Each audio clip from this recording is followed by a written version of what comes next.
Marie Curie lahir di keluarga yang sederhana ya, di Polandia, tahun 1867. Tapi walaupun keluarganya itu pas-pasan, orang tuanya itu dari background pengajar ya, jadi orang tuanya itu guru, sehingga keluarga Marie Curie ini fokus ke pendidikan. Makanya tidak heran, waktu Marie Curie ini sudah waktunya kuliah, zaman dulu perempuan itu tidak boleh kuliah kan, tapi Marie Curie ini ikut kuliah ilegal ya, bisa dibilang kuliah ilegal, yang namanya Flying University, jadi itu universitas bawah tanah. Singkat cerita, di usia 24 tahun, Marie ini pindah ke Perancis ya untuk kuliah di University of Paris.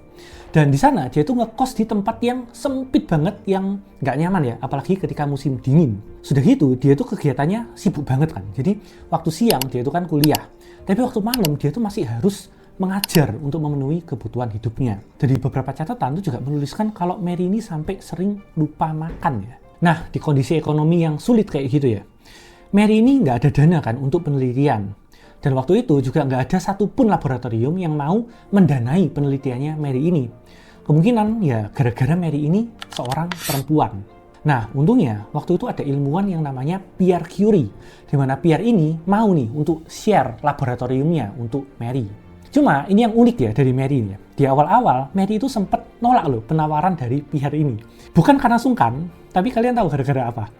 Gara-gara Marie ini dia tuh orangnya lebih suka kerja sendirian. Sedangkan Pierre itu sukanya kolaborasi. Jadi dia tuh kepingin penelitiannya Pierre ini digabung sama Marie gitu. Cuma ya pada akhirnya dengan terpaksa Marie pasti mau lah ya, nggak ada pilihan lain. Dan singkat cerita, Marie dan Pierre ini akhirnya menikah. Sayangnya ya, ketika mereka ini lagi produktif-produktifnya, Pierre ini meninggal di kecelakaan di jalan. Dan waktu itu Pierre ini kan lagi menjabat sebagai kepala lab dan profesor fisika di University of Paris. Akhirnya Marie ini menggantikan jabatannya Pierre itu. Dan Marie ini menjadi wanita pertama yang mendapat jabatan itu di University of Paris. Singkat cerita, Marie ini terus melanjutkan penelitiannya kan, sampai akhirnya Marie ini mendapat penghargaan Nobel. Dan itu adalah Nobel pertama yang diraih wanita. Dan nggak sampai di situ aja ya. Marie ini kan juga sudah punya anak ya, dan ada mantunya. Masing-masing anak dan mantunya itu juga mendapatkan penghargaan Nobel. Jadi mereka itu kayak keluarga Nobel gitu lah ya. Nah, singkat cerita, di usia 66 tahun, Marie ini akhirnya meninggal ya, karena penyakit anemia aplastik, yang kemungkinan besar ya disebabkan karena efek radiasi dari penelitiannya sendiri.